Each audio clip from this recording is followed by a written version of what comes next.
Hey all, welcome to TIG.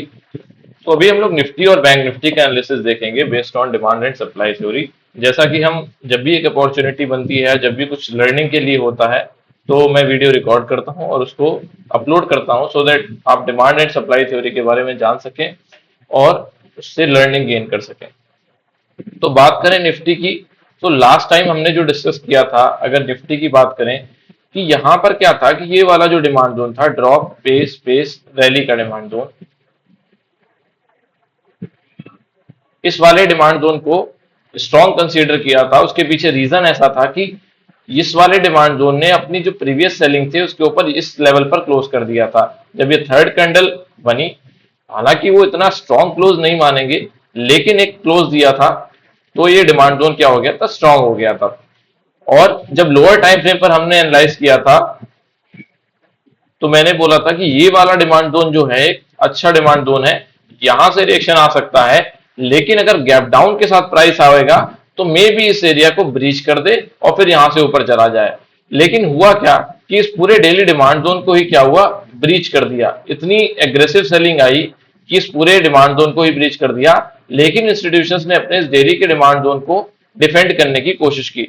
जैसा कि मैंने बोला था कि ये डिमांड जोन स्ट्रांग है, तो इस डिमांड जोन को स्ट्रांग होने की वजह से क्या हुआ कि जो सेलिंग कंटिन्यू होनी थी वो सेलिंग कंटिन्यू नहीं हुई। इस डेली डिमांड जोन को डिफेंड किया और प्राइस यहां से ऊपर की तरफ चला गया। अगर बात करें बैंक निफ्टी की, तो जब लास्ट एनालिसिस किया था तो ये बोला था कि जो ये वाला डिमांड जोन बैंक निफ्टी में है ये कंपैरेटिवली वीक डिमांड जोन है। और अगर आप देखने जाओ तो निफ्टी की जो क्लोजिंग है वो देखो, इस डिमांड जोन की प्रॉक्सिमल लाइन, ये एरिया जो है वो प्रॉक्सिमल एरिया होता है और ये एरिया डिस्टल एरिया होता है। तो इसने अपने प्रॉक्सिमल लाइन के पास क्लोज किया आके है, जबकि बैंक निफ्टी ने अपने डिस्टल लाइन के पास क्लोज किया है आके। तो इसके पीछे रीजन क्या है? इसके पीछे सिंपल रीजन ये है कि जो डिमांड जोन निफ्टी में जितना स्ट्रांग था उतना बैंक निफ्टी में नहीं था, और उसका रीजन मैंने एक्सप्लेन किया था क्यों क्यों नहीं था। अगर आप पिछली वीडियो देखेंगे तो आपको समझ आएगा कि उसके पीछे रीजन क्या था। बात करें बैंक निफ्टी की, तो बैंक निफ्टी में एक जो वीकली वाला डिमांड जोन था, ये वाला जो डिमांड जोन था, इस डिमांड जोन को भी मार्क किया था और ऐसा बोला था कि ये आरबीआर का जो डिमांड जोन है वो स्ट्रॉन्ग डिमांड जोन है, लेकिन इसके अंदर जो डेली का डिमांड जोन है वो वीक डिमांड जोन है। अगर ये डिमांड जोन निफ्टी में भी ब्रेक हो जाता है, ये डिमांड जोन निफ्टी में ब्रेक हो जाता है, तो उसके पीछे की रीजन कौन सा रहेगा? बैंक निफ्टी रहेगा। तो बैंक निफ्टी में क्या हुआ, एग्रेसिव डिमांड जोन ब्रेक हुआ और उसकी क्लोजिंग उतनी कन्विंसिंग नहीं है जितनी निफ्टी की क्लोजिंग कन्विंसिंग है। ये रेड कैंडल दिख रही है बट ये ग्रीन कैंडल है, ठीक है। तो 25 इसके अंदर जो 125 मिनट पर डिमांड जोन था उसको हमने मार्क किया था कि इस वीकली डिमांड जोन से अगर प्राइस ऊपर की तरफ चला जाता है, और देखो इसी वीकली के डिमांड जोन में प्राइस एंटर करता है और यहां से ऊपर की तरफ चला जाता है। बट निफ्टी में क्या था, निफ्टी ने में इस डिमांड जोन को डिफेंड करने की कोशिश की है और प्राइस यहां से भी ऊपर की तरफ जा रहा है।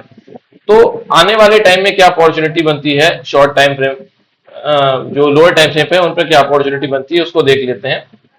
देखो अभी क्या है, प्राइस डेली के डिमांड जोन से चल रहा है। ध्यान से देखना कि जो ये रिएक्शन आ रहा है वो हम किससे कंसीडर करेंगे, इस डेली के डिमांड जोन से करेंगे। ये प्रॉक्सिमल लाइन हो गई और ये डिस्टल लाइन हो गई।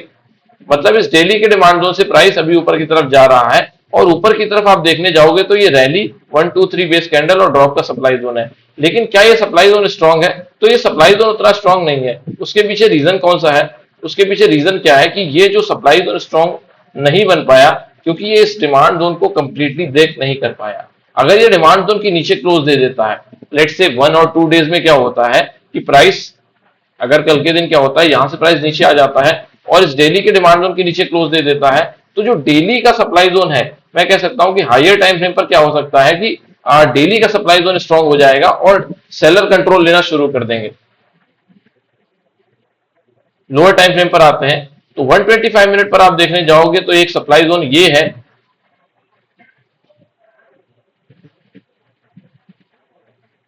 अब ये सप्लाई जोन कब चल सकता है, मतलब अगर प्राइस यहां से ऊपर जाए और यहां से रिएक्शन कब आ सकता है, तो यहां से रिएक्शन एक ही कंडीशन में आ सकता है, जब प्राइस स्लगिश मूव में ऊपर जाए। अगर स्ट्रॉन्ग कैंडल बनाते हुए गया तो ये सप्लाई जोन अपना काम नहीं कर पाएगा, क्योंकि प्राइस डेली के डिमांड जोन से ऊपर जा रहा है तो चांसेस आर हाई कि इस डेली के इस जो 125 मिनट के सप्लाई जोन को है ब्रेक कर दे, क्योंकि इसको हायर टाइम फ्रेम का सपोर्ट नहीं है। लेकिन अगर हम थोड़े और लोअर टाइम फ्रेम पर देखते हैं तो ऊपर की तरफ देखने जाएं तो ये 75 मिनट का एक सप्लाई जोन देखने को मिल जाता है। इसकी रेंज यहां से यहां तक है, ये 75 मिनट का सप्लाई जोन है। ये 75 का सप्लाई जोन हम कंसीडर कर सकते हैं कि भाई अगर प्राइस यहां से स्ट्रॉन्ग मूव में भी गया तो हो सकता है 75 मिनट के सप्लाई जोन को ब्रेक करके प्राइस यहां से नीचे की तरफ आ जाए। जो ये वाला सप्लाई जोन बना है ड्रॉप बेस ड्रॉप का सप्लाई जोन, ये बहुत ही एग्रेसिव सप्लाई जोन की तरह काम करेगा और चांसेस आर हाई कि भाई ये ब्रेक हो जाए। रिएक्शन आने को यहां से भी आ सकता है, बट कंसीडर आप नहीं कर सकते कि ये सप्लाई जोन स्ट्रॉन्ग है। कि अगर मैंने बताया कि स्लगिश मूव में गया तो ये सप्लाई जोन भी अपना काम कर सकता है, प्राइस को नीचे की तरफ पुश कर सकता है, और अगर थोड़ा सा स्ट्रॉन्ग मूव में गया तो ये अंदर का ये सप्लाई जोन जो है वो अपना काम कर सकता है, तो ये मतलब प्राइस को नीचे की तरफ पुश कर सकता है। तो ये सेलर के पॉइंट ऑफ व्यू से हो गया। बायर की तरफ से क्या है, बायर की तरफ से अगर देखें तो 25 मिनट पर जब हम चले जाते हैं तो 25 मिनट पे निफ्टी ने क्या किया कि रैली बेस रैली का एक डिमांड जोन फॉर्म कर दिया।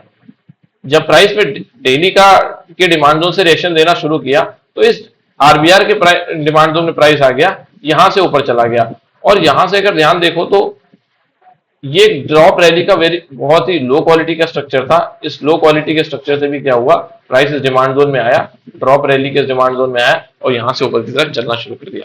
मतलब देखा जाए तो डिमांड जोन रिस्पेक्ट तो हो रहे हैं, बट ये डिमांड जोन कहां तक रिस्पेक्ट हो सकते हैं, बट ये डिमांड जोन इस वाली जो प्रॉक्सिमल लाइन है यहां तक रिस्पेक्ट हो सकते हैं। अगर कोई क्वालिटी का डिमांड जोन फॉर्म होता है लोअर टाइम फ्रेम पे, लेट्स से 25 मिनट 75 मिनट या 125 मिनट पर, तो हो सकता है कि वो अपना काम करे और प्राइस को डिमांड जोन रिस्पेक्ट करते हुए, जैसे लेट्स से यहां डिमांड जोन बना दिया, यहां डिमांड जोन बना दिया, यहां से स्लाइट रिएक्शन आ सकता है तो एक नीचे की तरफ डिमांड जोन बना दिया, और उस डिमांड जोन को अगर रिस्पेक्ट किया प्राइस ने तो वहां से यहां तक प्राइस को ले जा सकते हैं। तो बायर कंट्रोल में रह सकता है इस प्रॉक्सिमल लाइन तक, और फिर उसके बाद मैं कह सकता हूं कि सेलर कंट्रोल लेना शुरू कर देंगे।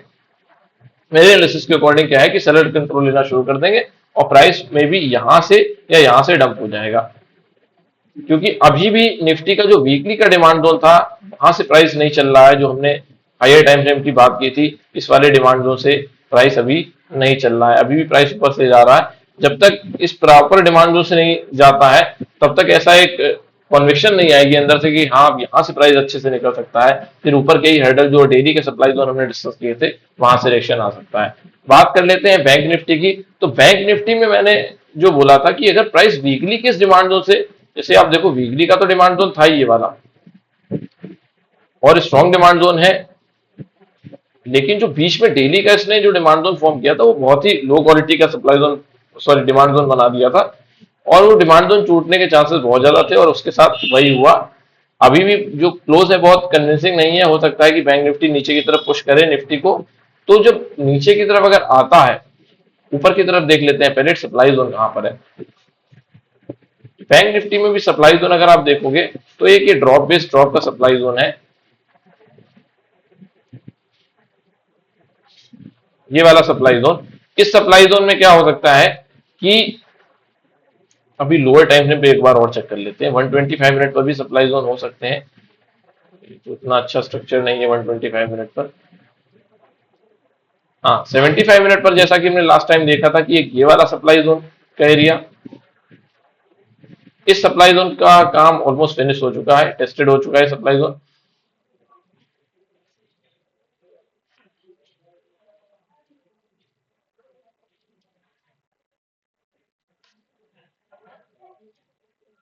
तो चांसेस ऐसे हैं कि इस वाले सप्लाई जोन से प्राइस नीचे आ सकता है, और अगर ये सप्लाई जोन फेल हुआ तो फिर ये वाला भी एक सप्लाई जोन ऊपर की तरफ प्रेजेंट है।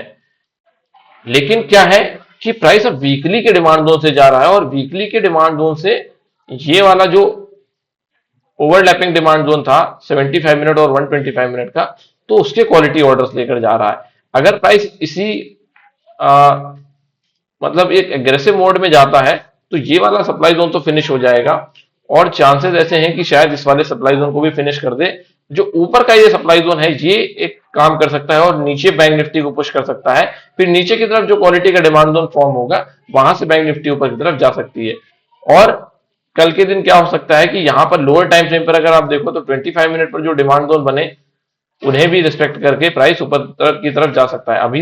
अभी तो कोई फ्रेश क्वालिटी का डिमांड जोन प्रेजेंट नहीं है, लेकिन इन बीच में जो भी डिमांड जोन बनते हैं अगर लोअर टाइम फ्रेम पर, तो वहां से बैंक निफ्टी क्या है सपोर्ट लेकर जा सकता है अपने इस वाले सप्लाई जोन तक। कौन सा वाला सप्लाई जोन? ये वाला जो हमने 75 मिनट का सप्लाई जोन मार्क किया था। तो ये था निफ्टी और बैंक निफ्टी का analysis based on demand and supply theory. अगर आपको एनालिसिस अच्छा लगा हो तो प्लीज लाइक करिए, शेयर करिए एंड सब्सक्राइब करिए। Thank you.